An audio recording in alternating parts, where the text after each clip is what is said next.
আমরা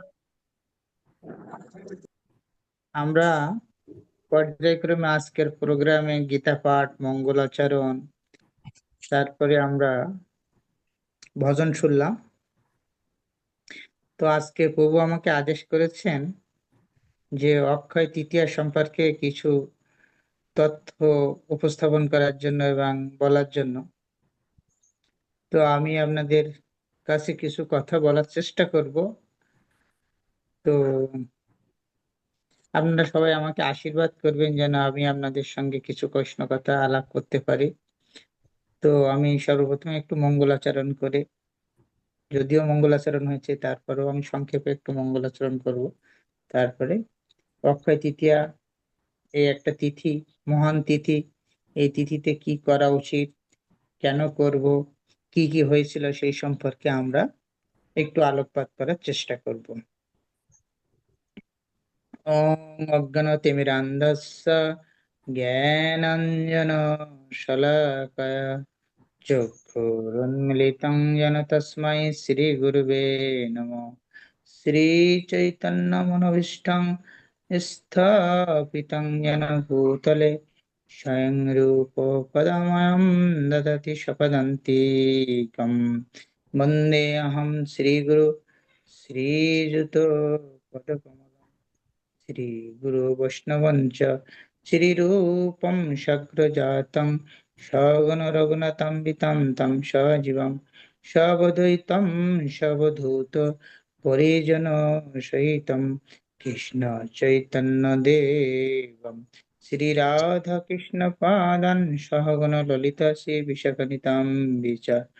नमो पंकजनाभय, नमो पंकजमालिने, नमो पंकजनेत्राय, नमस्ते पंकजजाग्रहाय। पञ्चकल्पतरुभ्यश्च कृपासिन्धुभ्येव च पतितानां पावनेभ्यो वैष्णवेभ्यो नमो नमः। ॐ नमो भगवते वासुदेवाय, ॐ नमो भगवते वासुदेवाय, ॐ नमो भगवते वासुदेवाय। नारायणं नमस्कृत्यं नरं चैव नरोत्तमं देवीं सरस्वतीं व्यासं ततो जयमुदीरये। हरि ओम तत्सत्, हरि ओम तत्सत्, हरि ओम। नमो विष्णुपादाय कृष्णपृष्ठाय भूतले श्रीमते जयपताका स्वामिनीति नमिने, नमो आचार्यपादाय निताय कृपाप्रदायिने गौरकथाधामदाय नगरग्राम धरिणे। তো আমি সমস্ত বৈষ্ণবের চরণে দণ্ডবত প্রণাম নিবেদন করছি, সেই সঙ্গে সঙ্গে আমার পরমাদ্য গুরুদেব এর রাতুল চরণে সশ্রদ্ধ প্রণাম নিবেদন করছি এবং কৃপা ভিক্ষা প্রার্থনা করছি। তো আজকে আমাদের টপিক অক্ষয় তৃতীয়া মহত্ব এবং অক্ষয় তৃতীয়া কি এবং কেন আমরা এই অক্ষয় তৃতীয়া পালন করব সেই সম্পর্কে আমরা কিছু আলোকপাত করার চেষ্টা করব। তো সুবল কানাই প্রভু একটু আগে বলছিলেন অক্ষয় তৃতীয়া একটা তিথি।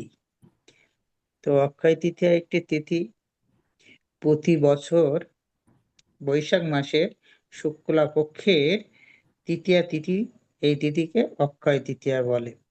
তো আসলে কেন এই তিথিটায় অক্ষয় তৃতীয়া বলে?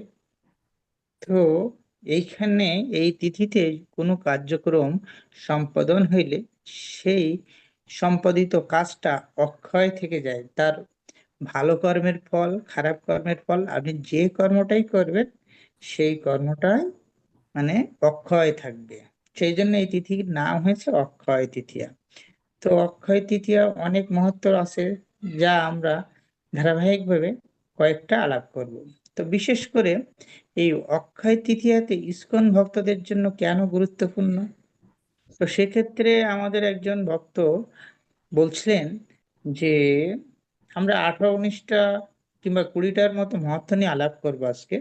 তো আমরা প্রথম যে জিনিসটা বলবো, 1953 সালে শ্রীল প্রভুপাদ এই অক্ষয় তৃতীয়া দিনে ঝাঁঝিতে এই ভক্তদের উদ্দেশ্যে একটি সংগঠন করেছেন, দ্য লিগ অফ ডেভোটি সৃষ্টি করেন। তো প্রভুপাদ তার এই কৃষ্ণ ভক্তি প্রচারের প্রথম পদক্ষেপ এর মাধ্যমে গ্রহণ করেছিলেন ভক্তদের উদ্দেশ্যে। তো ভক্তদের, সেজন্য আমাদের ইসকন ভক্তদের জন্য এই দিনটি এরকম খুবই গুরুত্বপূর্ণ। বিশেষ করে ইসকন ভক্ত সমস্ত ভক্তদের জন্য আসলে বিশেষ করে সুন্দর এই জন্য, ভক্তরা বেসিক্যালি চারটা জিনিস পালন করে: নাম জপ করে, কৃষ্ণের অনেক মহিমা শ্রবণ করে, তারপরেও বিশেষ বিশেষ তিথিতে আমরা বিশেষ বিশেষ কিছু কার্য বেশি বেশি করব, যেন সেই কাজের ফলটা আমরা লাভ করতে পারি। যদিও কৃষ্ণ ভক্তরা কোনো ফল লাভের আশঙ্কা করেন না। কৃষ্ণ ভক্তরা চায় যে যে যে কোনো কাজেই যেন কৃষ্ণের, ভগবান শ্রীকৃষ্ণের প্রীতিবিধান করতে পারে। তো ভগবান প্রীতিবিধানের কাজার্থে আমরা, মানে আমাদের ভক্তরা সব সময় কাজ করেন, বিভিন্ন সেবায় ব্রতে যুক্ত হন। তেমনি এই ব্রহ্মাণ্ডের প্রথম সৃষ্ট জীব ব্রহ্মা আজকের এই অক্ষয় তৃতীয়ার দিনে এই সৃষ্টি কার্য শুরু করেছিলেন। তো ব্রহ্মা হলো আমাদের এই সৃষ্টি জগতের সবচাইতে সিনিয়র, সবচাইতে প্রথম জীব, সৃষ্ট জীব। সেই সৃষ্ট জীবই ভগবানের প্রীতিবিধানের জন্য ভগবান বলেছিলেন যে, হে ব্রহ্মা, তুমি সৃষ্টি কার্য সম্পাদন করো। তো সৃষ্টিকার্য এই অক্ষয় তৃতীয়ার দিন, এই তিথিতেই ভগবান সৃষ্টিকার্য শুরু করেন। তো ভগবান তো ব্রহ্মার প্রার্থনা শুনে তার হৃদয়ে প্রথমে তো বাঁশুরির মাধ্যমে গীতার জ্ঞান দিয়েছিলেন, তারপর ব্রহ্ম জ্ঞান দিয়েছিলেন, তারপরে মোটামুটি পরবর্তী সমস্ত জ্ঞান দিয়েছিলেন। আর সেই জ্ঞানকে কাজে লাগিয়ে যে ব্রহ্মা এই দিন সৃষ্টিকার্য শুরু করলেন। তো এই দিন যেহেতু সৃষ্টিকার্য শুরু করলেন, এই দিনটাই আবার সত্য যুগ ধরা হয়, সেই জন্য এই দিনটা আবার সত্য যুগের সূচনা হলো। আর সত্য যুগের সম্পর্কে আমরা জানি যে সত্য যুগে মানুষের আয়ু ছিল 1,00,000 তো সেই জন্য সত্য যুগের মানুষেরা ধ্যান করতেন এবং ভগবান প্রার্থনা করলেন, এবং সবাই ছিল তখন সত্যবাদী, এবং সেই জন্য এই যুগের নাম হলো সত্য যুগ। সত্য যুগে কোনো পাপ কর্ম ছিল না। তো সত্য যুগের সূচনা হয়েছিল এই অক্ষয় তৃতীয়ার দিনে।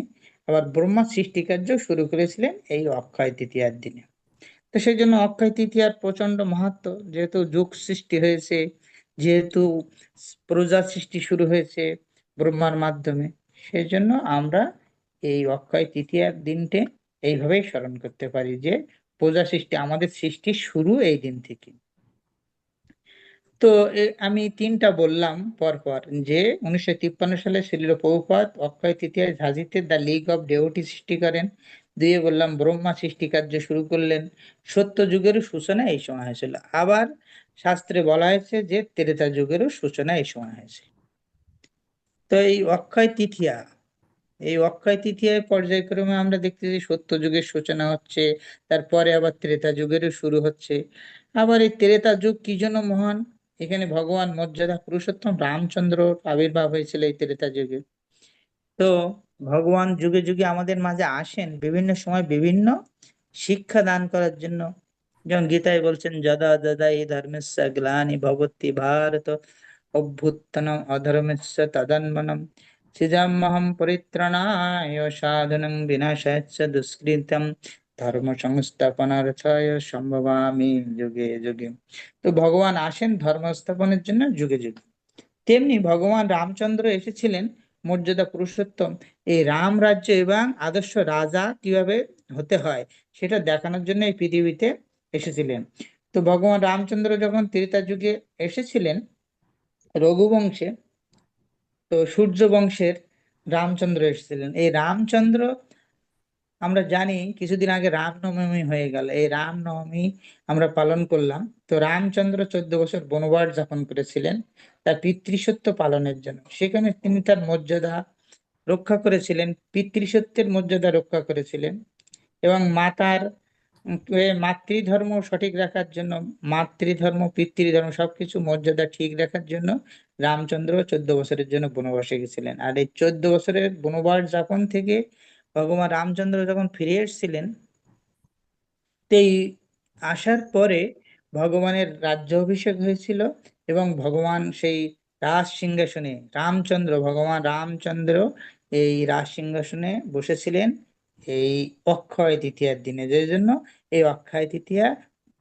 তিথি তো একটা বিশেষ তিথি, আর সেই তিথিতে ভগবান যখন রাজ সিংহাসনে প্রতিষ্ঠা হলো, অধিষ্ঠান করলেন, সেটা আরো বেশি মহত্বপূর্ণ হয়ে গেল ভগবান এই দিন হলো রাজ সিংহাসনে বসলেন। তো ভগবান সেই রাজ সিংহাসনে বসে রাজধর্ম এবং মর্যাদা পুরুষোত্তম ভগবানের সেই কার্য করলেন। তো ভগবান রামচন্দ্র বনবাস থেকে এসে রাজ সিংহাসনে বসলেন অক্ষয় তৃতীয়াতে। ষষ্ঠ যে মহত্ব আছে এই দিনের অক্ষয় তৃতীয়াতে, তো গঙ্গা মাতা, আমরা সবাই জানি গঙ্গা মাতা আমাদের সবাইকে পবিত্রতা দান করেন, আমাদের সমস্ত পাপকে গ্রহণ করেন। সেই গঙ্গা মাতা এই দিন স্বয়ং এর থেকে, এই স্বর্গলোক থেকে, আদি তার স্থান থেকে এদিন মর্তলোকে নেমে আসেন। তো এই সম্পর্কে বলা আছে যে যে ভগবানের কাছে প্রার্থনা করেছিলেন, সরি, গঙ্গা দেবীর কাছে প্রার্থনা করেছিলেন রাজা ভগীরথ। তো ভগীরথের বংশে হলো একটা কাহিনী আছে, যদিও বিস্তারিত আমি সেটাই যাব না। রাজা ভগীরথের বংশের পূর্বপুরুষরা যে একটা যজ্ঞ করেছিল, সেই যজ্ঞে হলো অনেকগুলো ঘোড়া চুরি হয়ে গেছিল, ইন্দ্রদেব চুরি করে নিয়ে গেছিল। তো সেই ঘোড়া চুরি করার জন্য সেখান থেকে সেই ভগীরথের বংশের এই যে পূর্বসূরীরা ছিল, সেখানে তারা সব উম, এই ইন্দ্রদেবের সঙ্গে যুদ্ধ করে মৃত্যুবরণ করেছিল এবং অভিশাপে মৃত্যুবরণ করেছিল। তো যে জন্য তাদেরকে হলো সঠিকভাবে হয়নি, মানে ভগবত ধামে ফেরত যেতে পারেনি তাদেরকে, তাদের বিভিন্ন পাপ হয়েছিল। তো পাপ হওয়ার জন্য তাদের এই পাপ থেকে রক্ষা করার জন্য ভগীরথ ওই গঙ্গা দেবীর কাছে প্রার্থনা করেছিলেন যে গঙ্গাকে মর্তলোকে নিয়ে আসার জন্য। তো তার বংশকে উদ্ধার করার জন্য এই গঙ্গায় স্নানের মাধ্যমে, তো এই দিন গঙ্গা দেবী মর্তলোকে আসছিল এই অক্ষয় তৃতীয়ার দিনে। সেজন্য গঙ্গা স্নানের মহত্ব প্রচুর এই দিনে। তো গঙ্গা স্নানের যে মহত্ব আমরা এখানে আবার দেখতে পাই, তো আমাদের বলছে যেখানে গঙ্গা নদী আসে, কিংবা এর মানে 800 মাইলের ভিতরে গঙ্গা নদী যেখান থেকে প্রবাহিত হয়েছে, তার 800 মাইলের মধ্যে আমরা যারা বাস করি, তারা গঙ্গাকে মানে আহ্বান করে, যে গঙ্গা গঙ্গা গঙ্গা তিনবার আহ্বান করে আমরা গঙ্গাতে যদি হলো মানে যে ঘরে আছে সে ঘরে মানে ট্যাবের জলেও বলতে পারে যে গঙ্গা গঙ্গা গঙ্গা, এরকম আহ্বান করতে পারে। কিংবা পুকুরে, নিজের সামনে বাড়িতে যে পুকুর আছে সেখানেও গঙ্গা গঙ্গা বলে ভগবানের কাছে প্রার্থনা করলে গঙ্গা দেবী স্বয়ং সেখানে উপস্থিত হবেন, এবং সেই গঙ্গা মন্ত্রের মাধ্যমে আমরা স্নান করতে পারি এবং আমরা সেই গঙ্গা স্নানের ফল লাভ করব। এছাড়া যারা গঙ্গা নদীর আশপাশে আছেন, সেই তারা সবাই গঙ্গা নদীতে স্নান করে এই গঙ্গা দেবীর মহত্ব এবং গঙ্গা থেকে পাপ মোচন হতে পারে আমরা স্নানের মাধ্যমে। যদিও বৈষ্ণবরা, ভক্তরা হলো কীর্তনের মাধ্যমে, সদা প্রভুর নাম স্মরণের মাধ্যমে সবসময় পূর্ণ, এবং একজন বৈষ্ণব নিজেই একজন তীর্থস্থান। তো এ সম্পর্কে ভজনও বলছেন যে শুদ্ধ ভক্ত চরণ রেণু, আমরা একটু আগেই শুনলাম ভজনে অনুকূল, আমরা শুদ্ধ ভক্তের সঙ্গে সান্নিধ্যে থাকি, তাহলে গঙ্গা স্নানও করার প্রয়োজন নেই। আমরা শুদ্ধ ভক্তের চরণ রেণু শুধু প্রার্থনা করলেই আমাদের হবে। তো আমরা তারপরেও আমরা গঙ্গার মাহাত্ম্য যেহেতু প্রচুর, আমরা ভগবানের প্রিয় গঙ্গা, সেজন্য আমরা গঙ্গা স্নান করব এই দিন। এই দিন আমরা ভোরবেলা ঘুম থেকে উঠে গঙ্গা স্নান করার পরে আমরা সংকল্প করতে পারি, যে সংকল্প করে যে এদিন ভালো কাজ করব, ভগবানকে কিছু দান করতে পারি, কিংবা ভগবানের চরণে তুলসী, তারপর ভগবানের চরণে ফুল, এ সমস্ত অর্পণ করতে পারি। এবং আমরা বিভিন্ন সংকল্প করতে পারি এই দিন কিছু ভালো কাজে, যে আমি এত মালা হরিনাম জপ করব, কিংবা আমি গাভীদের সেবা করব, কিংবা আমি অন্নদান করব। এরকম অনেক সেবা আছে এই দিন আপনারা এই ভোরবেলা মঙ্গল আরতির আগে ঘুম থেকে উঠে আপনারা করতে পারেন। সমস্ত ভক্তরা গঙ্গা স্নান করে তারপরে মঙ্গল আরতি করতে পারেন। তো এখানে গঙ্গার প্রচুর মহত্বের কথা বর্ণনা করা হয়েছে, তো আমরা গঙ্গা স্নান করবো এই দিন। আর এই দিন আমরা ভগবান বদ্রীনারায়ণেরও দর্শন লাভ হয়। আসলে বদ্রীনাথ উত্তরাখণ্ডে অবস্থিত চতুর্ধামের একটা। তো সেখানে তো এই 6 মাস ভগবানের দুয়ার খোলা থাকে এবং 6 মাস বন্ধ থাকে। তো আমরা এই দিনেই ভগবানের দুর্লভ দর্শন করতে পারি। ভগবান বদ্রী নারায়ণ রূপে সেখানে অবস্থান করছে। তো সেই দিন ভগবানের দুয়ার খোলা হয় 6 মাস পরে, সেজন্য এই দিন ভগবানের দুর্লভ দর্শন হয় এই অক্ষয় তৃতীয়ার দিনে। আবার এই দিনে বৃন্দাবনে ভগবানের বাঙ্কি বিহারীর চরণ দর্শন লাভ হয়। জয় জয় ভগবান বাঙ্কি বিহারী কি জয়। তো আমরা বৃন্দাবনে ভগবান বাঙ্কি বিহারীর চরণ দর্শন করতে পারি এই দিন। আমরা যদি উত্তর ভারতে গিয়ে বদ্রীনারায়ণের দর্শন নাও করতে পারি, তাইলে আমরা বৃন্দাবনে ভগবান বাঙ্কি বিহারীর দর্শন করতে পারি।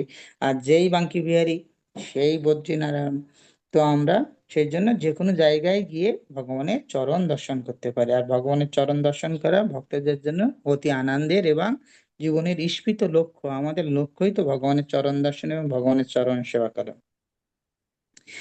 তো আমরা 8টা বললাম মহিমা। বৃন্দাবনে ভগবান বাঙ্কি বিহারীর চরণ দর্শন হয় এই দিন, এই অক্ষয় তৃতীয়াতে।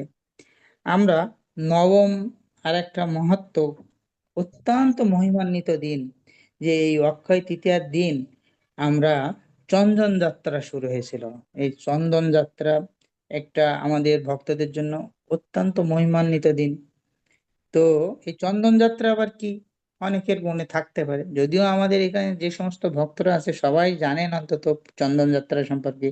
তারপরেও যেহেতু অক্ষয় তৃতীয়ায় এই চন্দন যাত্রা শুরু হয়েছিল, আমি একটু এই চন্দন যাত্রা সম্পর্কে সংক্ষেপে আপনাদের সঙ্গে বলার চেষ্টা করছি।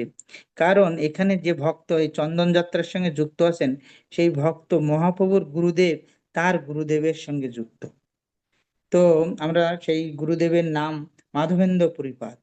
মহাপ্রভুর গুরুদেব ঈশ্বর পুরীপাদ এবং তার গুরুদেব মাধবেন্দ্র পুরীপাদ। তো এই মাধবেন্দ্র পুরীপাদ এই চন্দন যাত্রার সূচনা করেন। তো কিভাবে এই চন্দন যাত্রার সূচনা করেন? তো মাধবেন্দ্র পুরীপাদের ইষ্টদেব ছিল গোবিন্দদেব। তো এই গোবিন্দদেবকে মাধবেন্দ্র পুরীপাদ স্বপ্নে পেয়েছিল। তো গোবিন্দ দেব না, গোপাল দেব, সরি গোপাল দেব। তো এই গোপালকে হলো প্রচন্ড মানে এক একজন ভক্তের এক একজন ইষ্ট দেবতা থাকে। কারোর হলো গোপীনাথ, কারোর হলো গোপাল, কারোর হলো মদন মোহন, কারোর রাধা গোবিন্দ, এরকম অনেক অনেক আমরা আচার্যদের দেখতে পাই যে এক একজনের ইষ্ট দেব এক এক ভাবে, যদিও সবাই একই, কিন্তু এখানে তাদের ভক্তি ভাবে এক একজনের এক এক ভাবে প্রার্থনা করেছেন। তো এই গোপাল দেব আবার কে? গোপাল দেব তো ভগবান স্বয়ং কৃষ্ণচন্দ্র। তো এই বজ্রনাভ ভগবান শ্রীকৃষ্ণের নাতি বজ্রনাভ এই গোপাল দেবের বিগ্রহ প্রতিষ্ঠা করেছিলেন। আর বজ্রনাভ আবার কিভাবে প্রতিষ্ঠা করেছিল? বজ্রনাভ এটা প্রতিষ্ঠা করেছিল পরীক্ষিত মহারাজের মাতা উত্তরার নির্দেশে। পরীক্ষিতের মাতা, যার এই সচরাচর পৃথিবীর একমাত্র অধীশ্বর ছিলেন পরীক্ষিত মহারাজ। তো সেই পরীক্ষিত মহারাজের ওই মাতা উত্তরা দেবী এক সময় বজ্রনাথকে বলেন, যে ভগবান শ্রীকৃষ্ণের পৌত্রকে বলেন যে তুমি এই গোপাল দেবের বিগ্রহ প্রতিষ্ঠা করার জন্য। তো বজ্রনাভ এই বিগ্রহ প্রতিষ্ঠা করেছিল। এই প্রতিষ্ঠা করার পরে সেবা পূজা চলছিল সুন্দরভাবে। তারপরে এক সময় এই জবনদের অত্যাচারে এই সবাই এখানকার এই যে যেখানে হলো এই গোপাল দেবের পূজা হতো, সেখানে যে পূজারীরা সবাই পালিয়ে যায় এবং এখানে অনেক ভক্তরা পালিয়ে যায়। তখন ওই বনের ভিতরে মাটির নিচে চাপা পড়ে এই গোপাল দেব আত্মগোপনে থাকেন। যে এক সময় সে চিন্তা করে যে আমার প্রিয় শিষ্য আসবেন মাধবেন্দ্র পুরীপাদ, সেই মাধবেন্দ্র পুরীপাদের মাধ্যমে আমি আবার নতুন ভাবে সেবা লাভ করব। মাধবেন্দ্র পুরীপাদকে আমি বলবো আমাকে সেবা করার জন্য। তো একদিন এই বাল গোপাল এই মাধবেন্দ্র পুরীপাদকে স্বপ্ন দেখালো যে আমি মাটির নিচে চাপা আছি, তো আমাকে এখান থেকে উদ্ধার করো, উদ্ধার করার পরে আমাকে তুমি সেবা পূজা করো। তো এই বলে স্বপ্ন দেখালো। এর আরো বড় ইতিহাস আছে, যে মাধবেন্দ্র পুরীপাদ একবার বৃন্দাবনে করছিলেন, ওই যাচ্ছিলেন, রেমুনাতে থাকতেন মাধবেন্দ্র পুরীপাদ। তো সেখান থেকে এই যেখানে গোবিন্দ দেবের মন্দির ছিল সেই অঞ্চলে যাচ্ছিল এই ভিক্ষার জন্য এবং কিছু ভক্ত নিয়ে। তো প্রতিমধ্যে বৃন্দাবনে না খেয়েছিল। তো একজন বালক হলো উম, তাকে মানে সারাদিন খায়নি। তো সন্ধ্যাবেলা এসে একজন বালক দুধের একটা পাত্র নিয়ে এসে এই মাধবেন্দ্র পরিপাতকে করেছিল, এই দুধ খাওয়িয়েছিল, বলেছিল যে আমার এখানে এসে কেউ না খেয়ে থাকতে পারে না। তো অভুক্ত থাকবে না, সমস্ত ভক্তদের খেতে হবে, আর এই বৃন্দাবনে সব ম্যাগি খাইতে হবে, তুমি কেন হলো আমাদের কাছে চাচ্ছ না? তো বলছে আমি যে হলো না খেয়ে আছি সেটা তুমি কিভাবে জানলে? ওই বালকের কাছে জিজ্ঞাসা করছে। তা বলছে আমার এই যে বৃন্দাবনের কিছু হলো ব্রজ গোপিকারা আমাদেরকে জানিয়েছে যে হলো আপনি একজন সাধু এসেছেন, খুব ভালো সাধু, সেই সাধু তো হলো মানে কিছু খায়নি সারাদিন, তো তার কাছে শুনেছি। তো তাই যখন দুধ দিয়ে গেল একটা এই ঘটিতে, ঘটি আপনারা হয়তো বুঝতে পেরেছেন ঘটিটা কি। তো ওই দুধ পান করলো। এবার রাত্রে ঘুমিয়েছে, ওখানেই ছিল মাধবেন্দ্র পরিবার। রাত্রে ঘুমাইলে স্বপ্ন দেখছে সেই যে আমার কাছে দুধ দিয়ে গেছিল, সে আমাকে স্বপ্ন দেখাচ্ছে যে আমি এইখানে বনের ভিতরে মাটির নিচে আছি। আমি যে স্বপ্নের কথা একটু আগে বললাম যে গোপাল দেব তাকে স্বপ্ন দেখাইছিল, তখন দেখছে যে যে একটু আগে আমাকে দুধ দিয়ে গেল বিকালবেলা, আর সেই ব্যক্তি আমাকে স্বপ্ন দেখাচ্ছে, ভগবান গোপাল। তো আমি কি হতভাগ্য, আমি আজকে ভগবানকে চিনতে পারলাম না, ভগবান স্বয়ং আসলো আমার কাছে। তো তখন খুব আক্ষেপ করছে, আর তখন ওই গোপাল দেব বলছে আমি মাটির নিচে আছি, তো আমার এখান থেকে তুলে নিয়ে যাও, তুলে নিয়ে আমাকে তুমি সেবা পূজা করো। তো আমি চন্দন যাত্রার মহিমা বলতে গিয়ে এখানে গেলাম। তো গোপাল দেবকে ওখান থেকে তুলে নিয়ে আসলেন। তো তুলে নিয়ে আসার পরে ভক্তরা কীর্তন করতে করতে মাধবেন্দ্র প্রপাত ওই বন কাটতে কাটতে কাটতে কাটতে যেখানে একটা টিলা পেলো, সেই টিলার নিচে এগুলো খুঁড়তে খুঁড়তে এখানে গোপাল দেবকে পেলো। তারপর গোপাল দেবকে সযত্নে কোলে করে নিয়ে এই মাধবেন্দ্র পরিপাত হলো স্থাপন করলেন, পাথরের উপর স্থাপন করে তাকে পরিষ্কার করে তারপর সেখানে সেবা পূজা করতে লাগলেন। তো এক এই যে স্বপ্ন দেখিয়েছে ভগবানকে উদ্ধার করার জন্য, সে তো একবার স্বপ্ন গেল, আবার স্বপ্ন দেখালো এই গোপাল দেব যে আমার এই যে তখন এই বৈশাখ মাস, যে প্রচন্ড তাপদাহ, একেতেই তাপদাহ, তো বলছে যে আমার খুব গায়ে জ্বালা হচ্ছে, আর আমাকে একটু তুমি গায়ে চন্দন লেপন করো, আর আমি তো অনেকদিন মাটির নিচে ছিলাম, তো আমাকে হলো চন্দন লেপন করো, তা আমার গায়ে, তাহলে আমার ঠান্ডা হবে, আমার শরীরটা ঠান্ডা হবে। তো এই স্বপ্ন আদেশ পেয়ে তখন বয়স হয়ে গেছে মাধবেন্দ্র পরিপাদের। তো এই গোপাল আবার স্বপ্ন দেখালো, দেখালে তখন মাধবেন্দ্র পরিপাত কি করবে, তাই মলয় পর্বতে যাচ্ছে চন্দন কাঠ আনার জন্য।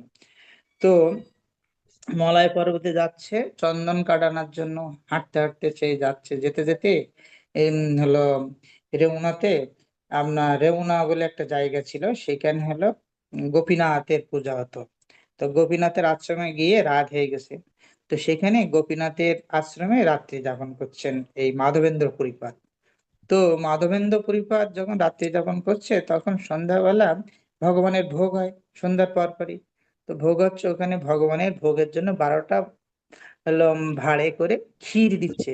এখানে ক্ষীর হলো প্রসিদ্ধ। তো 12টি ক্ষীর ভাণ্ড নিয়ে গোপীনাথের এই ভোগ হচ্ছে যখন, তখন এই মাধবেন্দ্র পরিপাত করছে যে বলছে আমি যদি এই ক্ষীর একটু হলো আস্বাদন করতে পারতাম, তাহলে আমি আমার হলো গোপাল দেবকে খাওয়াইতে পারতাম যদি সুন্দর হয়। এখন ভোগ হওয়ার আগেই এই চিন্তা করার ফলে মাধবেন্দ্র পরিপাত খুব লজ্জাবোধ করছে যের কাছে, এবং নিজেকে খুব মনে ভাবছেন কি এখনো ভোগ হয়নি আর আমি এটা আস্বাদন করার কথা মনে করছি। তো এরকম চিন্তা করার ফলে মন্দির থেকে বেরিয়ে গেলেন, বেরিয়ে গিয়ে বাইরে গিয়ে ঘুমিয়ে আছেন মাধবেন্দ্র পরিপাত।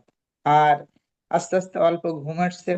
এই সময় ভোগ হয়েছে, ভোগ হওয়ার পরে ভগবানের এই 11টা পাত্র এই নিয়ে গেছে, পূজারি নিয়ে গেছে, আর একটা পাত্র পায়নি ভগবান, এখানে গোপীনাথ একটা পাত্র পায়ের নিচে হলো শাড়ির নিচে লুকিয়ে রাখছে। তো তারপরে রাত্রে এই স্বপ্ন দেখাচ্ছে একে, যে পূজারীকে, যে আমি একটা ভাণ্ড এখানে আমার মহান ভক্ত মাধবেন্দ্র এসছে, মাধবেন্দ্র পুরীপাদ এসছেন, তো তার জন্য রেখেছি, আমার মহান ভক্ত আমার এই পায়ের এখানে, তাকে ডেকে নিয়ে এসো, বাইরে শুয়ে আছে, তাকে এনে এই হলো ক্ষীর দাও। তো তখন বাইরে ঘুরতে ঘুরে এই যে পূজারী ছিল সে বাইরে গেল, বাইরে গিয়ে কে সেই ভক্ত যে হলো ভগবান স্বপ্ন দেখাচ্ছে, যার জন্য ভগবান এই ক্ষীর চুরি করে রেখে দিয়েছে। তো এটা অত্যন্ত একটা মানে মানে আনন্দ একটা ভক্তের জন্য, যে ভগবান তার জন্য ক্ষীর চুরি করেছেন। তো ক্ষীর চুরি করে যখন রেখে দিয়েছে, তখন ওই মাধবেন্দ্র পুরীপাদকে ডেকে নিয়ে এসে তখন ওই যে পূজারি ওই ক্ষীরটা দিল। তখন এই বলা আছে যে তখন থেকেই ভগবান, তার আগে তো গোপীনাথ নামে পূজিত হতো। আর যখন ক্ষীর চুরি করেছে তখন খিচরা ভগবান, খিচরা গোপীনাথ নামে প্রসিদ্ধ হলো। তো এই কথা মানে সকল দিকে ছড়িয়ে গেল যে ভগবান মাধবেন্দ্রপুরী তার ভক্তের জন্য ক্ষীর চুরি করেছে। তো এই কথা যখন চারিদিকে ছড়িয়ে গেল, তখন তো এই মলাই পর্বতে যাচ্ছিল চন্দন কাটানোর জন্য। তার পরের দিন এই মাধবেন্দ্র পরিপাতকে যেন কেউ না দেখতে পারে, ভোরবেলা এখান থেকে পালিয়ে চলে গেল, যে চারিদিকে হয়ে গেছে যে ভক্তের জন্য ভগবান ক্ষীর চুরি করেছে। তো তখন সকালবেলা অনেক ভক্তরা এসেছে দেখার জন্য এই মাধবেন্দ্র পরিপাতকে, কিন্তু এসে দেখে যে নেই তো কোনো কেউ। তার আগে ভোরবেলা, অনেক ভোরবেলা চলে গেছে মাধবেন্দ্র পরিপাত। তো হাঁটতে হাঁটতে যখন এতে গেল, এই পুরীতে পৌঁছালো, তখন পুরীর রাজার কাছে সংবাদ আসলো যে সেই ভক্ত এসছেন যে ভক্তের জন্য ভগবান ক্ষীর চুরি করেছিল। তখন রাজাও তাকে দর্শন করার জন্য করলো, এবং জানালো যে রাজার কাছে যে এই গোপীনাথ এসছেন, যে গোপীনাথ না, সরি, মাধবেন্দ্র পরিপাত এসছেন যে তার ভগবানের গায়ে দেওয়ার জন্য, মানে চন্দন লাগাতে হবে ভগবানের গায়ে জ্বালা উঠছে, গরমে প্রচন্ড থাকতে পারছে না। তখন এই পুরীর রাজা ইন্দ্রদুম্ন ভগবান হলো 1 মণ কাঠ দিলেন। কাঠ বলতে হলো চন্দন কাঠ, মলয় পর্বত থেকে এনে। তো এই চন্দন কাঠ নিয়ে আসলো। নিয়ে আসার সময় যেহেতু ভগবান খুব বৃদ্ধ, মানে মাধবেন্দ্র পরিপাত বয়স হয়ে গেছে, এই বহন করে নিয়ে আসতে পারছিলাম না। আসার সময় আবার সেই রেমুনাতে গোপীনাথের আশ্রমে, যেখানে ভগবান ক্ষীর চুরি করেছিল এই মাধবেন্দ্র পরিপাতের জন্য, তখন ওখানে অবস্থান করছেন। তো তখন ওই গোপীনাথ স্বপ্ন দেখাচ্ছে যে তুমি হলো উম, কষ্ট করে, যে গোপীনাথ না, গোপাল, ভগবান গোপাল তার ইষ্টদেব স্বপ্ন দেখাচ্ছে যে তুমি যে কষ্ট করে এটা আমার এখানে আনতে চাইছিলে, তো এটা আমার এখানে আনার দরকার নেই, গোপীনাথের গায়েই লেপন করলে হবে। গোপীনাথের গায়ে যদি তুমি এই চন্দন লাগাও, তবে আমি এই চন্দনের আমার গায়েও তাপ নিবারণ হবে। তো তখন এই মাধবেন্দ্র পুরীপাদ তখন এই চন্দন বেটে সমস্ত গায়ে লেপন করলেন, এই গোপীনাথের গায়ে। তো এই অক্ষয় তৃতীয়ার দিনই মাধবেন্দ্র পুরীপাদ এই রেমুনাতে গোপীনাথের গায়ে এই চন্দন লেপন করেন। তো সেই থেকে এলো সমস্ত জায়গায় এই যে ভগবানের চরণে এই সমস্ত গায়ে এই চন্দন লাগানো এই অক্ষয় তৃতীয়ার দিন থেকে শুরু হয়, এর থেকে চন্দন যাত্রা শুরু হয়। তার মানে এই মাধবেন্দ্র পুরীপাদের থেকেই আমরা চন্দন যাত্রা শুরু হয়। তো আমরা ইসকনের প্রত্যেকটা মন্দিরে, প্রত্যেকটা মন্দিরে 21 দিন এই চন্দন যাত্রার অনুষ্ঠান হয়, এবং ভগবানের অত্যন্ত সুন্দরভাবে চন্দন বেটে সমস্ত শরীরে লাগানো হয়। তো ভগবান খুব প্রীত হন, এবং ভগবানের এই একে চন্দন যাত্রা নামে আমরা জানি। আর এটা মাধবেন্দ্র পুরীপাদের সঙ্গে ভগবানের ঘটেছিল, এই কথা হলো আমরা চৈতন্য চরিতামৃতে আমরা দেখতে পাই। চৈতন্য চরিতামৃতে এই জিনিস মহাপ্রভুর সঙ্গে যে আলাপ হচ্ছে, উম এ, সনাতন গোস্বামী সেখানে উল্লেখ আছে। তো আমরা চন্দন যাত্রা সংক্ষেপে জানলাম, চন্দন যাত্রা আরো বিস্তারিত বলা যায়। তো যেহেতু অক্ষয় তৃতীয়া সম্পর্কে আমরা বলছি, তো অক্ষয় তৃতীয়াতে এই চন্দন যাত্রার একটা মহত্ব আমরা বললাম, যে ভগবানের কত শুদ্ধ ভক্ত না হইলে ভগবান তাকে এই আদেশ দেন, যে কয়েকবার স্বপ্ন দেখিয়েছে যে ভগবান, যে আমি এখানে আছি, তুমি সেবা করো, এখান থেকে আমার তুলে নিয়ে যাও। ভগবান বলছেন তুমি আমার গায়ে এই দিয়ে যাও। আবার ভগবান তার জন্য ক্ষীর চুরি করছে। তাহলে এই মাধবেন্দ্র পরিপাত কত না শুদ্ধ ভক্ত, কত না আকাঙ্ক্ষিত, যে আমাদের মহাপ্রভুর গুরুদেব, তার গুরুদেব তিনি। তো আমাদের সেই মাধবেন্দ্র পুরীপাদের মতো ভক্তের শরণ গ্রহণ করা উচিত। তারপরে আমরা উম পরে দেখি 10 নম্বরে কি আছে। মানসী গঙ্গার আবির মানসী গঙ্গায় নৌকা বিহার করেন ভগবান রাধা গোবিন্দ। এই মানসী গঙ্গাতে নৌকা বিহার করেছিল এই অক্ষয় তৃতীয়ার দিন। তো সেই মানসী গঙ্গায় যেমন নৌকা বিহার করেছিল, তো নৌকা বিহার, আমরা যদি নৌকাতে ভগবানকে বিহার করতে দেখি, সেই অনুযায়ী তারপর থেকে আমরা নরেন্দ্র সরোবরে মদন মোহনকে নিয়ে এই নৌবিহারের আয়োজন করা হয় নরেন্দ্র সরোবরে। তো মানসী গঙ্গায় প্রথমে এই রাধা মাধব, এই রাধা গোবিন্দ নৌকা বিহার করেছিল। তো সেখান থেকে আমরা প্রত্যেক ইস্কন মন্দিরে এবং পৃথিবীর বিভিন্ন গোবিন্দ মন্দিরে এই নৌকা বিহারের আয়োজন করা হয়। আপনারা উম, দেখবেন যে নৌকা বিহারের উপরে ভগবান মদন মোহনকে আবির্ভাব দেখবেন, যে নৌকার উপরে কোনো কোনো মন্দিরে রাধা গোবিন্দ থাকেন, কোনো কোনো মন্দিরে মদন মোহন থাকেন। তো সর্বপ্রথম মদন মোহন, রাধা মাধব তো রাধারানী এবং গোপীদের নিয়ে ভগবান কৃষ্ণচন্দ্র মানসী গঙ্গায় প্রথমে বিহার করেছিলেন, সেখান থেকে সেই অক্ষয় তৃতীয়ার দিন। আর নরেন্দ্র সরোবরে মদন মোহন বিগ্রহকে নিয়ে করা হয় এই অক্ষয় তৃতীয়াতে। তো আমাদের এখানে শাস্ত্রে বলছেন, যদি গোবিন্দ দেবকে দেখবেন তাহলে আর পুনর্জন্ম হবে না। রথে মানে দোলে, দোলেশ দোল গোবিন্দ, এখানে একটা ছন্দ আছে সুন্দর, দোলেশ দোল গোবিন্দ চাপে চ মদন মোহন এবং রথে চ জগন্নাথ। তার মানে বলছে যে দোলনায় দোলে রাধা গোবিন্দ, তারপরে নৌকায় চলে মদন মোহন, এবং রথের উপরে যে জগন্নাথ বলদেব সুভদ্রা মরেনি। তো এই রথের উপরে যদি জগন্নাথ বলদেব সুভদ্রাকে বহন করা অবস্থায় আমরা দর্শন করি তাইলে আমাদের পুনর্জন্ম হবে না। আবার যদি দোলনায় মানে দোল যাত্রায় আমরা রাধা মাধবকে দেখি যে দোলনার উপরে তাইলে দুলতে, তাইলে আমাদের আর পুনর্জন্ম হবে না। আবার আমরা যদি এই নৌ বিহারে ভগবান মদন মোহনকে দেখি তাইলে আমাদেরও পুনর্জন্ম আবার হবে না। এই তিনটা জিনিসই আমরা এখানে দেখতে পাই, যে তিনটা জিনিসের মাধ্যমে আমরা আর পুনর্জন্ম হবে না। তা আমরা এই জন্ম জন্মান্তর এই যে 84 লক্ষ যোনি ভ্রমণ করছি, এই 84 লক্ষ যোনি ভ্রমণ করতে করতে আমরা জন্ম জন্মান্তরে দুঃখ ভোগ করছি। তাই আমাদের যাতে আর এই নতুন করে মানুষ জন্ম কিংবা কোনো জন্মই না হয়, এর জন্য আমরা এই নৌবিহারে ভগবান মদন মোহনকে দর্শন করব। দর্শন করলে আমরা এই ইস্পিত ফল লাভ হবে, আমাদের আমাদের আর পুনর্জন্ম হবে না। তো এই দিন আবার অক্ষয় তৃতীয়াতে এই পুরী মন্দিরে হলো রথের কার্যক্রম শুরু করেন, রথ তৈরির কার্যক্রম শুরু করেন। তো অক্ষয় তৃতীয়ায় এত মাহাত্ম্য। আবার আর এক জায়গায় বলছেন 13তম মহত্বে মা ও বাবাকে আনন্দ দান করার জন্য নারায়ণ ঋষি জন্মগ্রহণ করেন। এই নরনারায়ণ ঋষি ভগবান হলো স্বয়ং মা বাবাকে আনন্দ দেওয়ার জন্য আবির্ভূত হন।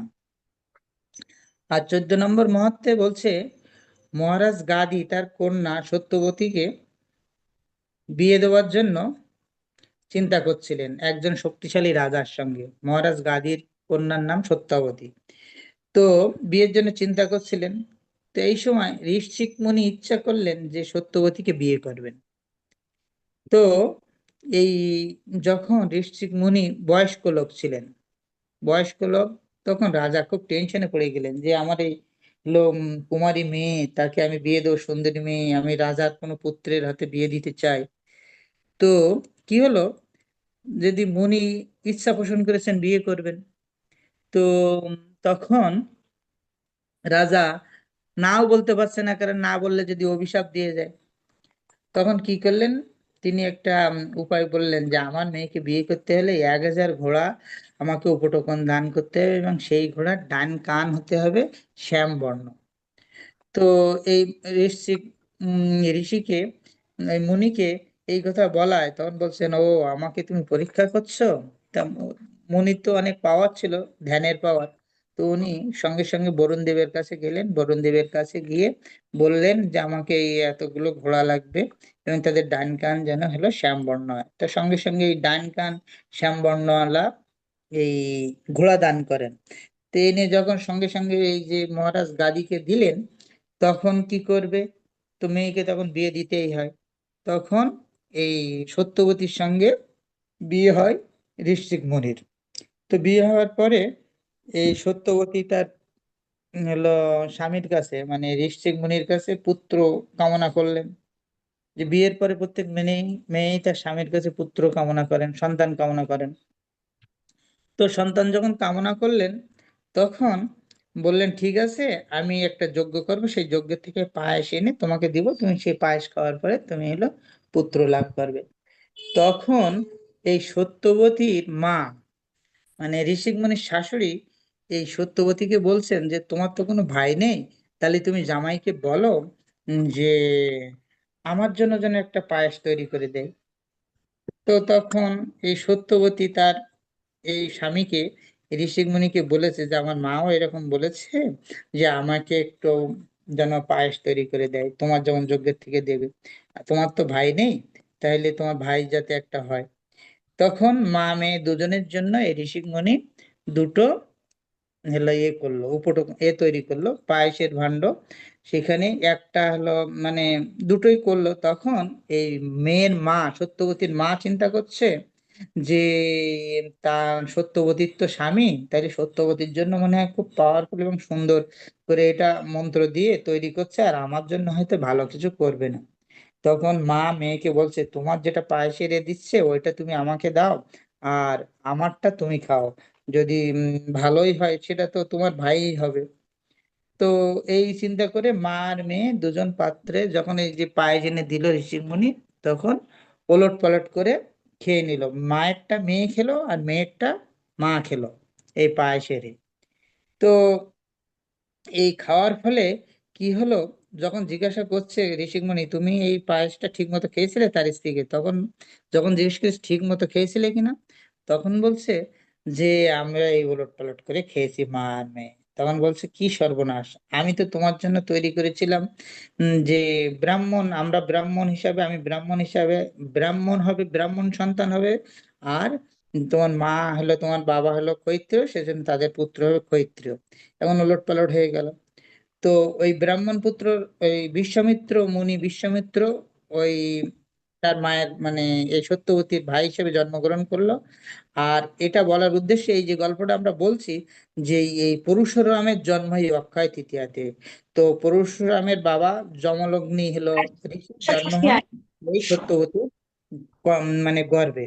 এবং তখন এই যে যমলগ্নি ঋষির থেকে তারপরে এই যে ক্ষত্রিয় পশু রাগ সম্পন্ন হয়ে এই যে পরশুরামের জন্ম হয়, যার 21 বার এই পৃথিবীকে ক্ষত্রিয় নিধন করেন।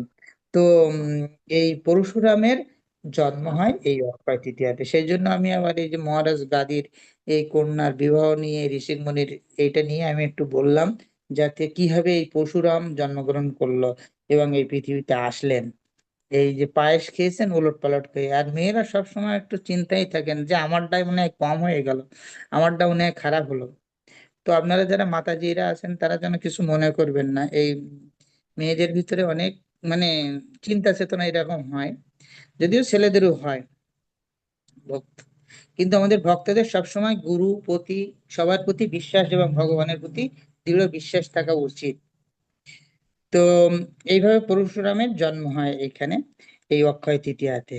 আর 15তম যে মাহাত্ম্য আছে, সূর্যদেবের কাছ থেকে এদিন অক্ষয় পাত্র পেয়েছিল এই এ আপনার অক্ষয় পাত্র পেয়েছিল আম, এই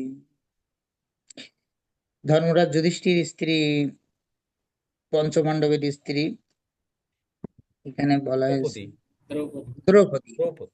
দ্রৌপদী, দ্রৌপদীর কথা মনে আসতেছিল না এই মুহূর্তে। তো দ্রৌপদী এলো, তাদের কুলগুরু ছিল যে কুলগুরু ভৌম ঋষি এই যুধিষ্ঠির মহারাজকে বলেছিল যে তুমি তো মহারাজ, তুমি তো রাজা, রাজ রাজন মানুষ, তা তোমার গৃহে অনেক ভক্ত আসবে, অনেক মানে মুনি ঋষিরা আসবে, তখন তোমার হঠাৎ হঠাৎ তুমি এত আপ্যায়ন কিভাবে করবে, তাই তোমাকে উপদেশ দিচ্ছি, তুমি হলো মানে সূর্যদেবের কাছে একটু প্রার্থনা করবে, প্রার্থনা করলে তোমাকে একটা হলো পাত্র দান করবেন। তখন এই ভৌম ঋষি, পাণ্ডবদের কুলগুরু ভৌম ঋষির এতেই মানে নির্দেশনায় যুধিষ্ঠির মহারাজ এবং এই দ্রৌপদী প্রার্থনা করেছিলেন, করলে এই একটা অক্ষয় পাত্র এই অক্ষয় তৃতীয়াতে দান করেছিল। যে জন্য অক্ষয় তৃতীয়াতে এই অক্ষয় পাত্র দান করেছিল বলে এই তিথি, এই পাত্রের নাম হলো অক্ষয় পাত্র। আর এই অক্ষয় পাত্র এরকম ছিল যে লক্ষ লক্ষ মানুষকে এই পাত্রের খাবার খাওয়ানো যেত, আর যতক্ষণ না দ্রৌপদীর খাওয়া শেষ হতো এবং দ্রৌপদী এই প্লেট না ধুয়ে ফেলতেন, এবং খাদ্য কণা যতক্ষণ এক কণা থাকতো হাজার হাজার লোককে খাওয়ানো যেত, লক্ষ লক্ষ লোককে খাওয়ানো ছিল। এ সম্পর্কে আমরা একটা সুন্দর আমরা নির্দেশনা পাই। আমরা এই দ্রৌপদীর যখন পঞ্চপাণ্ডবদের সঙ্গে, আমার এই যে যুধিষ্ঠির মহারাজের সঙ্গে পঞ্চপাণ্ডবদের সঙ্গে কৌরবদের যখন গন্ডগোল হচ্ছিল এই রাজ্য নিয়ে, তখন এই দুর্যোধনের সবসময় এ ছিল দুর্বুদ্ধি দুর্যোধনের, যে কিভাবে বিপদে ফেলা যায় আর এলো কিভাবে তা এই পঞ্চপাণ্ডবের ক্ষতি করা যায়। তো একবার দুর্বাসা মুনিকে এই তার বাড়িতে পাঠিয়ে দেয় যে বিপদে ফেলার জন্য। আর দুর্বাসা মুনি ছিল প্রচন্ড ক্রোধী একজন ঋষি, যে অল্পতেই যে কোনো কিছু অভিশাপ দিয়ে দিত, যাতে হলো অভিশাপ দিলে ক্ষতি হয়। এই জন্য দুর্যোধন এই দুরভিসন্ধি করে এই একদিন দুপুরবেলা পাঠিয়ে দিয়েছে যুধিষ্ঠির মহারাজের বাসায়। তো যুধিষ্ঠির মহারাজের বাসায় এই দুর্যোধন এই যখন দুর্বাসা মুনি আসলো, তা দুর্বাসা মুনি আবার 10,000 শিষ্য নিয়ে সবসময় চলতেন, একসঙ্গে 10,000 শিষ্য প্রবিষ্ট হয়ে চলতেন। তো এই এত অতিথি নিয়ে যখন আসলো, যুধিষ্ঠির মহারাজ বলল, হ্যাঁ আমি আপনাদের এখন হইলো দুপুরে প্রসাদ পাওয়াবো, আপনারা সব স্নান করে আসুন। এখন তো এদিকে তো দ্রৌপদী কান্না শুরু করে দিয়েছে, কারণ দ্রৌপদীর খাওয়া শেষ, খাওয়ার কিছুই নেই একরকম, অক্ষয় পাত্র ধোয়া হয়ে গেছে, তাইলে কিভাবে খাওয়াবে? দুপুরবেলা এত ভক্তের জন্য বাসায় কোনো আয়োজন নেই। তখন তো দ্রৌপদী কান্না, তখন কি করবে? বলল, হায় গোবিন্দ, আমাদের সবার যে, হে গোবিন্দ, রাখো স্মরণে, রাখো চরণে। তখন এই দ্রৌপদী গোবিন্দের যে ডাকছে, সঙ্গে সঙ্গে গোবিন্দ হাজির, কারণ ভক্তের ভগবান। ভক্ত যখন হৃদয় দিয়ে ভগবানকে আহ্বান করেন, সঙ্গে সঙ্গে ভগবান এসে হাজির। আর দ্রৌপদীর সঙ্গে তো ভগবানের সম্পর্ক ছিল অত্যন্ত গভীর বন্ধুত্ব, আর দ্রৌপদী ছিলেন শুদ্ধ ভক্ত। গোবিন্দ বলে যেই ডাক দিয়েছে, সেই গোবিন্দ এসে হাজির, বলছে খাবার দাও। তখন আরো কান্না, বলছে আমি এই 10,000 লোকের আর এই যে দুর্বাসা মুনির খাওয়াইতে পারছি না, তুমি এসে আমার মরার ওপর খাড়া রেখা দিচ্ছ, আমার বলছো খাবার দাও, খাবার দাও, আমি তোমার খাবার দেবো কোথায়? এই জন্যই তো আমি তোমার ডাক দিয়েছি মধুসূদন, দুঃখ হরি মধুসূদন, তুমি আমার দুঃখ নিবারণ করো। তা বলছে তাই? না না না, তুমি আমার খাবার দাও, কই পাতিল টাতিল নিয়ে আসো, যা যা তুমি রান্না করছিলে। বলছে সেই অক্ষয় পাত্র তো ধুয়ে ফেলেছে। তা বলছে যে পাতিলে রান্না করছিলে, তখন সেই পাতিল নিয়ে এসে, তখন সেখান থেকে একটু শাকের অংশ ছিল, সেই শাকের অংশ এই আঙুল দিয়ে তুলে নিয়ে খেয়ে হ্যালো বলছে, ও কি সুন্দর, এবং আমার পেট ভরে গেছে। আর এই সময় তো এই যে অপেক্ষা করছে যে এই দুর্বাসা মুনিরা তো গিয়েছে, স্নান করতে পাঠিয়ে দিয়েছে যে আপনারা, আর ভীমির বলছে যাও যাও ডেকে নিয়ে আসো, ওদের ডেকে নিয়ে আসো। তো ডেকে নিয়ে আসছে, ওরা তো দেখে যে ভগবানের পেট উদরপুত্ত হয়ে গেছে। তো এদিকে সেই স্নান করতে করতে সমস্ত ঋষিদের এবং দুর্বাসা মুনির সমস্ত শিষ্যদের সবার পেট ভরে গেছে, একদম পেট ভরে গেছে, ওরাও ঢেকুর তুলছে ওই জলে স্নান করতে করতে। তো বলছে আজ এই যুধিষ্ঠির মহারাজ এত আপ্যায়ন এত কিছু তৈরি করেছে খাবার দাবার, এই ভীমকে ডাকতে পাঠিয়ে দিয়েছে, আর আমরা যদি এখন না খেতে পারি, তখন এই দুর্বাসা মুনি কি করবে? বলছে পালাও পালাও পালাও এখান থেকে, তখন মানে খাইতে পারবে না, তাইলে না খাইলে এত রান্না বান্না কি হবে?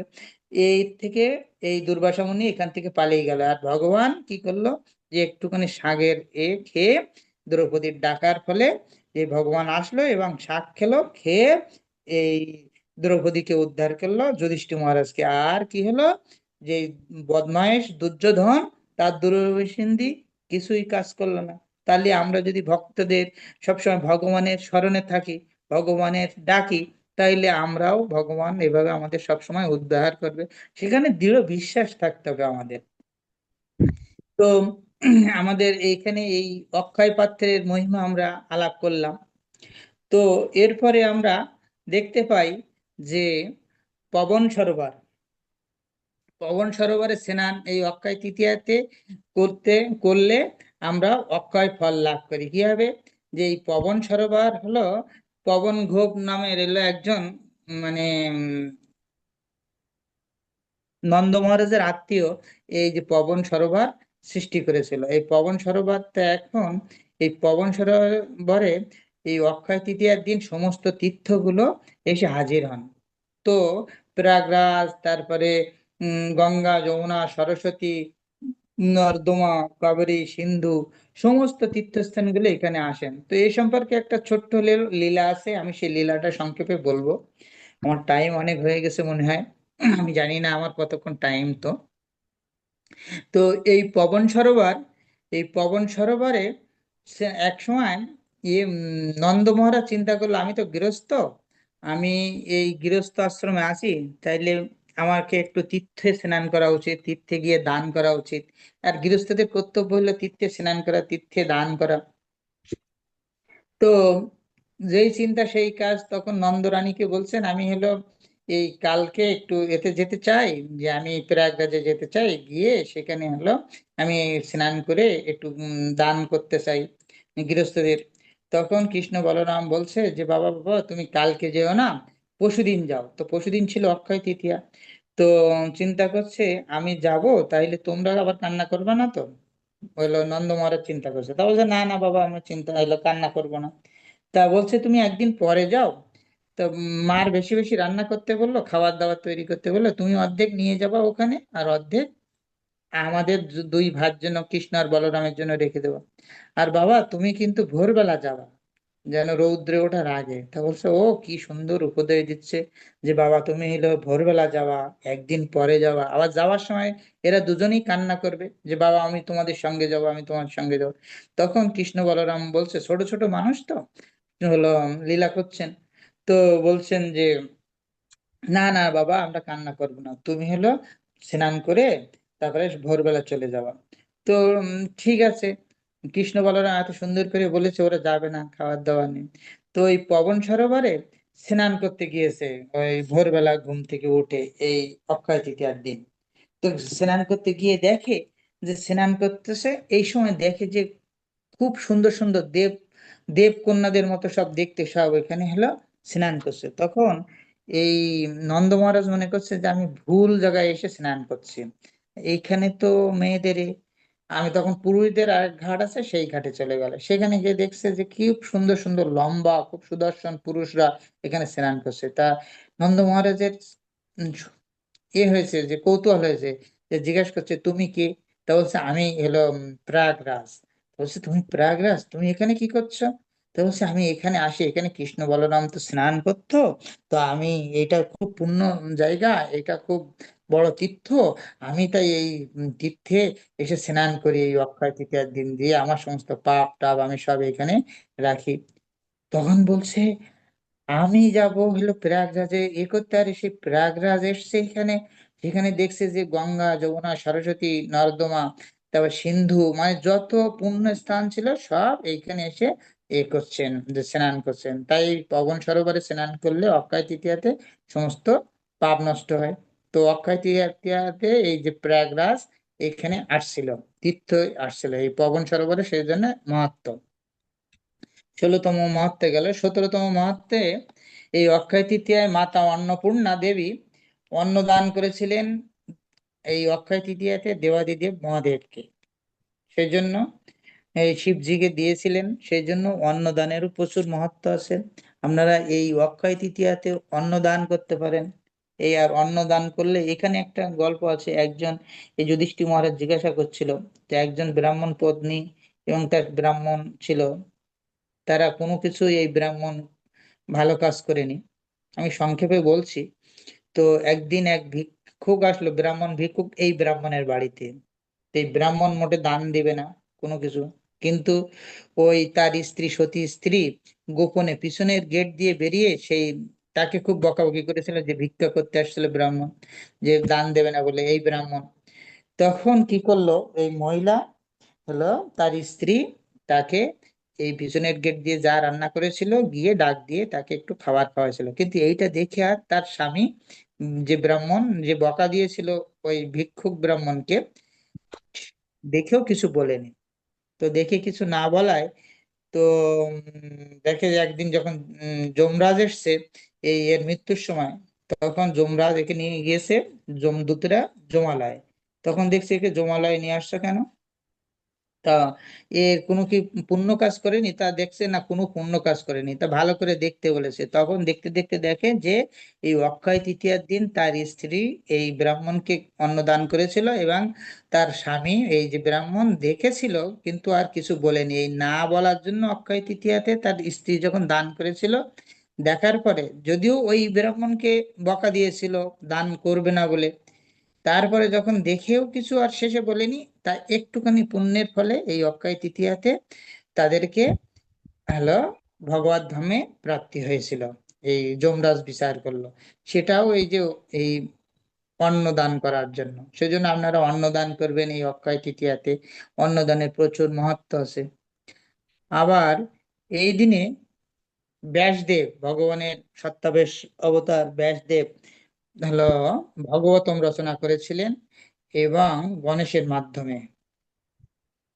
তো মহাভারত রচনা করেন এই এলো ব্যাসদেব এই অক্ষয় তৃতীয়াতে। সেজন্য এই দিন গীতা দানের মহান মাহাত্ম্য আছে। কারণ এই মহাভারতের একটা অংশই হলো ভগবত গীতা, যা ভগবান কৃষ্ণচন্দ্র অর্জুন মহাশয়কে বলেছিলেন আমাদের এই জগতের কল্যাণের জন্য। সেজন্য গীতা দানও প্রচন্ড মহত্ব। আপনারা যারা আমাদের এই আজকে ক্লাস শুনতেছেন ভক্তরা, এই গীতা দান করবেন, অন্ন দান করবেন। আর যদি এই দিন নাও পারেন তা আপনারা এই দিন সংকল্প করবেন। তো সংকল্প করলে সেই সংকল্প ভগবান অক্ষয় হয়ে থাকে, ভগবান সেটার প্রতিদান দেন অল্প মাত্র। মানে আপনার পুণ্যের ফলে আমরা অনেক বেশি হলো ভগবানের কাছ থেকে পেতে পারি। তার আর একটা উদাহরণ হলো সুদামা বিপ্র। এই অক্ষয় তৃতীয়ার দিন ভগবান সুদামার কাছে, সুদামা ভগবানের বন্ধু, কৃষ্ণচন্দ্রের বন্ধু সুদামা বিপ্র গিয়েছিল কোথায়? দ্বারকাতে। দ্বারকাতে গিয়ে চিড়া নিয়ে গেছিল তার জন্য এই অক্ষয় তৃতীয়া দিন। আর ভগবান ভক্তের জিনিস হলো কেড়ে কেড়ে খেয়েছে। চিড়া দাও, তারপরে চাল ভাজা। তাই যে সুদামার স্ত্রী তাকে দিয়েছিল, হলো বেঁধে দিয়েছিল তার ওই যে উত্তরীয়তে। আর ভগবানের সামনে গিয়ে বলছে যে আমার বন্ধু, ওই বন্ধু উনি কি নিয়ে আসছেন, কি পাঠিয়েছে আমার জন্য।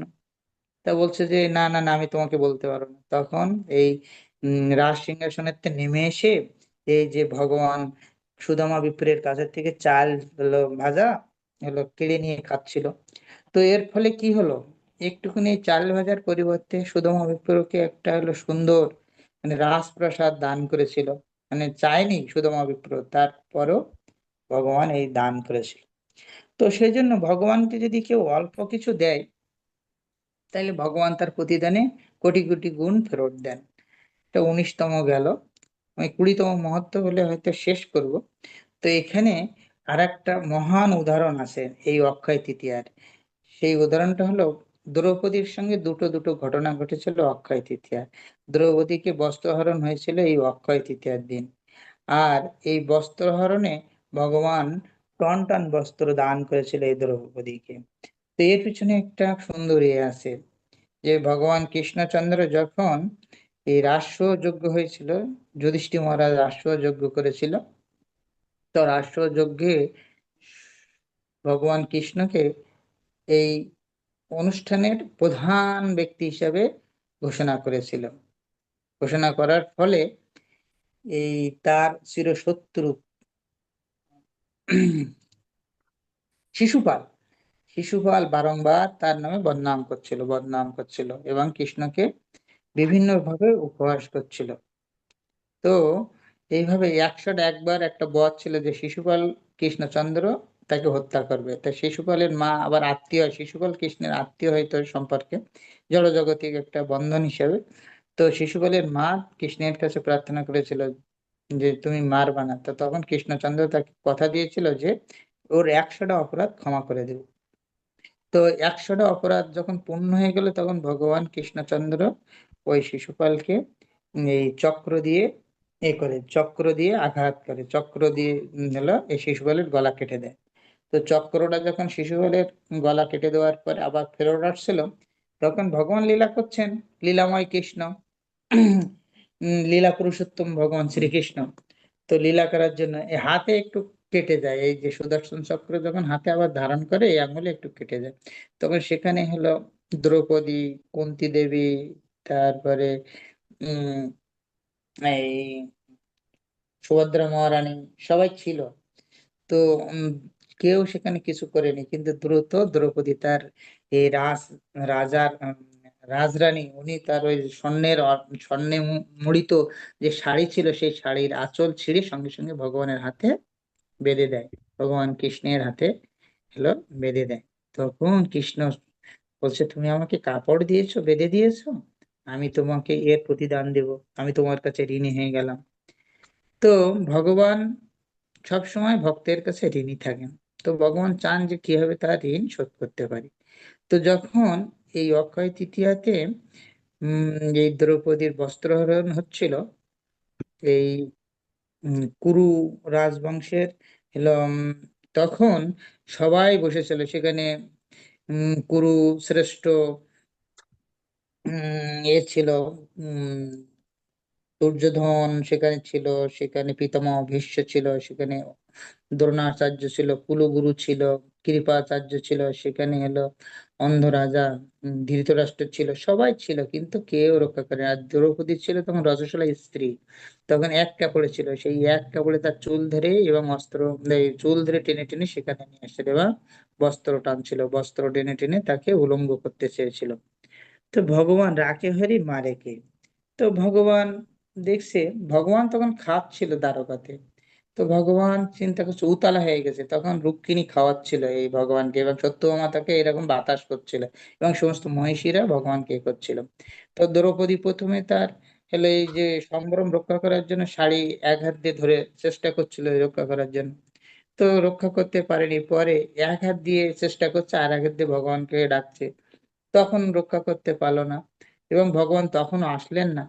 তো তারপর কি করলেন, যখন দুই হাত ছেড়ে দিয়ে ভগবান বলছে, হে গোবিন্দ রাখো চরণে বলে একটু উদাত্ত আহ্বান করেছে, তখন ভগবান কৃষ্ণচন্দ্র দ্রুত চলে আসছে, এসে এই কি করলো, যে শাড়ি, এদিকে দুর্যোধন এরকম শাড়ি ধরে টানতে টানতে টানতে টানতে ক্লান্ত হয়ে গেল, যার গায়ে 10,000 হাতির শক্তি ছিল এই দুঃশাসনের গায়ে। আর সেই শাড়ি দিতেছে ভগবান, দিতেছে অসংখ্য টন টন শাড়ি হলো, ভগবান সাপ্লাই দিল, একটুখানি শাড়ি দিয়েছিল হাতে বেঁধে এই উম আর তার প্রতিদান ভগবান কোটি কোটি টন শাড়ি দিয়ে এই দ্রৌপদীর ইয়ে রক্ষা করেছিল, যে তার মান রক্ষা করেছিল। এবং ভগবান যখন এ করছিল, মানে ভাত খাচ্ছিল, খেতে পাচ্ছে না, ভগবান ঘামছে, দেখাচ্ছে, লীলা করছে, তো তখন রুক্মিণী বলছে, তুমি খাচ্ছ না কেন? তা বলছে, আমার বোন হলো বিপদে পড়ছে।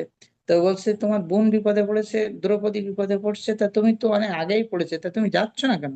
তা বলছে, দ্রৌপদী তো আমাকে ডাকছে না, আর সে তো সম্পূর্ণরূপে আমাকে হলো মানে স্মরণ করে না, সে নিজেকে নিজে রক্ষা করার চেষ্টা করছে।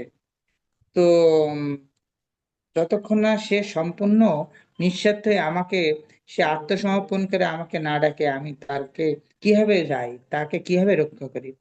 তো দ্রৌপদী যখন দুই হাত তুলে ভগবানকে প্রার্থনা করলো, এবং প্রার্থনা করলো যে, হে গোবিন্দ তুমি আমাকে রক্ষা করো, হে মধুসূদন তুমি আমাকে রক্ষা করো, হে উম হলো আমার নাথ প্রাণনাথ তুমি আমাকে রক্ষা করো, তখন সঙ্গে সঙ্গে এই ভগবান কৃষ্ণচন্দ্র এসে তাকে এই দান করলো, তাকে রক্ষা করলো।